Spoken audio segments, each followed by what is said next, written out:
Attention please. The content of this channel is okay for children ages 13 and up. As a fellow parent, what you allow your children to consume is still up to your discretion. And with that said, let's get back to our scheduled program. Wait a second. I've got a feeling. You out there in television land? Glad you used the dial. Wish everybody would. Wreck-Gar? I thought so. Bah-weep-Graaaaagnah, wheep, ninny bong is one of the famous sayings from the 1986 Transformers movie, and it worked a lot better the second time around with the Junkions rather than the Sharkticons. And that's who we're going to be covering today, the Junkions. Now, originally when I started collecting these toys, I was just looking to grab figures that I wanted that I didn't have as a child eventually. That whole plan went out the window. Bruh. The Junkions played a prominent part in the Transformers after the movie, mainly Wreck-Gar, and they introduced a female Junkion and of course all other random Junkions in the background. It's one of the few toys I've never seen as a child. It seems the releases for the Transformers movie were really hit or miss, as the next gimmick most likely came out a year later, and all of the movie figures were off shelves. Plus my parents had to deal with keeping up with multiple fandoms for 3 different children and whatever our hobbies were. So G.I. Joes, Ninja Turtles, Batman, whatever it was coming out at the time. Let's go ahead and get into the stats. So Wreck-Gar is a Voyager class figure. He came out in 2021 with the Hasbro ID 86-09. He came with 2 accessories, 2 wheel shields, and a 4-bladed axe, and a Junkion Party Dance backdrop, or Junkion Dance Party backdrop, however which way you want to organize that. Junkyard, aka Junkheap, I guess they just call him Junkheap because they don't want to call a toy Junkyard, or Junkyard's trademarked or copywritten or what have you. He came out in 2022 with the Hasbro ID 86-14, and Scrapheap came out in 2024 and is still currently shelf warming at your local Target.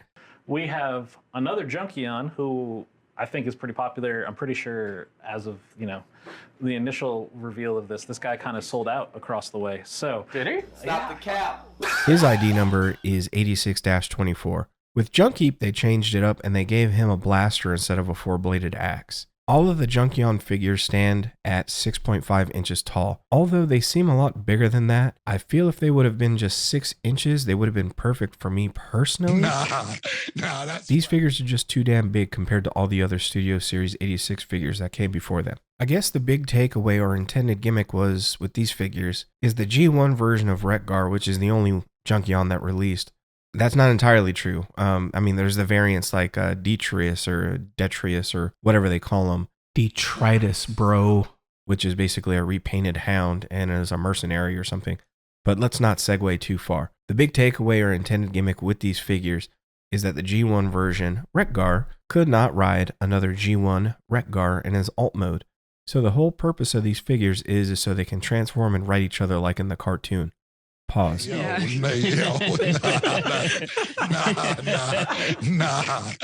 that's wow. So with that negative opening from myself, here's what I actually like about the figures. Each of them have enough difference in their design and their color decos to stand as their own toys, and a lot of their parts are interchangeable, which fits the whole Junkion MO. And if you're somebody who's looking to army build the planet Junkion, these 3 are probably the best figures to do it with. Unfortunately, the Transformers Legacy line also came out with some new Junkions, and they don't scale with these figures at all. And that's really unfortunate because there's so much variety to those figures as opposed to these 3 that you really could have made your very own Junkion army of figures that were in the 86 movie and figures that came after that or are part of the Transformers lore and have them all be uniform in size. I do like that you can store the wheels on either like their arms or their knees of the figures. You can mix and match depending on how you want to display your figures.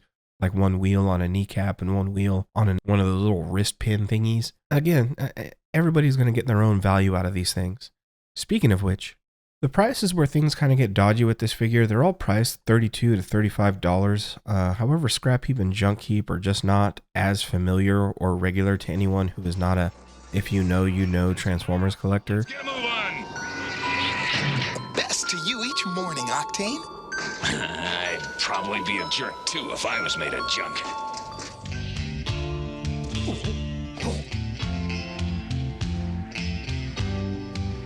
And even Wreck-Gar himself is not all that familiar, I'm guessing, to younger collectors. The best way to get your way is to be good every day. some girls. Best day to get your ways be good. Say hey, hey. I know he's been in different iterations of Transformers, but again, this is my assumption as somebody that watched this in the 80s.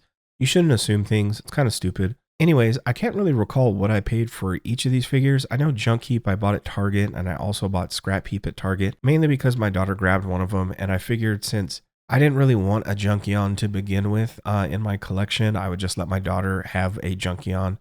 She could go ahead and damage that figure, not the other figures that I actually like. And then eventually, my wife got sick of stepping on the wheels, so it found its way in my shelf. And then I picked up the latest one that came out, which I believe was Scrapheap. So I figured I already had these two, and I don't have Wreck-Gar, so of course I hopped on eBay and I bought a used Wreck-Gar, and now I have all three of the 86 series Junkions. Aside from Wreck-Gar, the other two showed up literally in like 2 or 3 frames of the Transformers movie cartoon.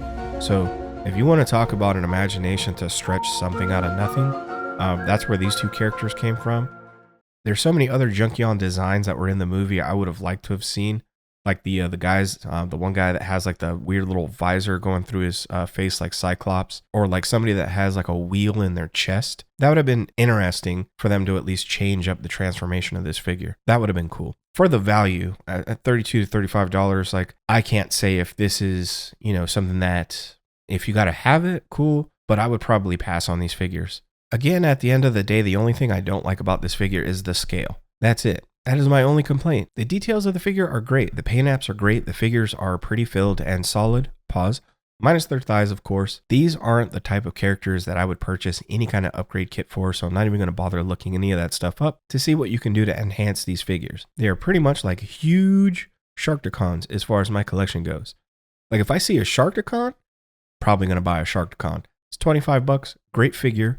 And it's fun, and you can stack a whole bunch of them in a small space. They don't take up a huge amount of space in your shelf. They are what they are, and they're seen in numbers in the cartoon. So for them versus the Junkions, those make sense to troop build with, especially since there are less Decepticons than there are Autobots.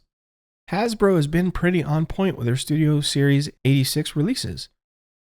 There usually isn't a figure that has come out in this line that has made me feel some type of way besides all of the trauma packs I do not own. And to reiterate for one final time, I'm normally not the scale police.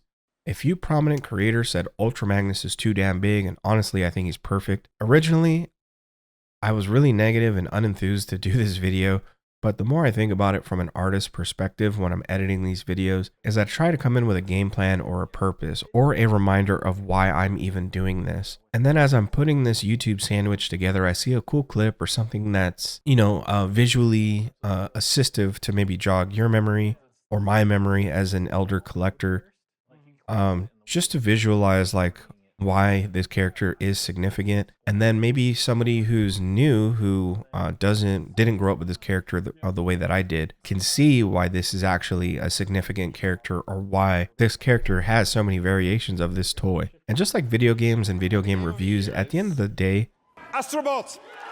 your experience and your opinion are the only ones that matter.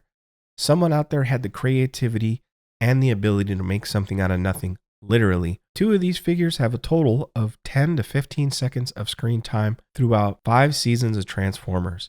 And they have fully fleshed out and detailed toys. It's not lost on me that someone out there appreciates Transformers way more than a lot of us do, especially myself. And it shows, especially since you made them so damn big. So thank you, fellow artists, for your contributions and for these Junkions, even though I sound a bit ungrateful.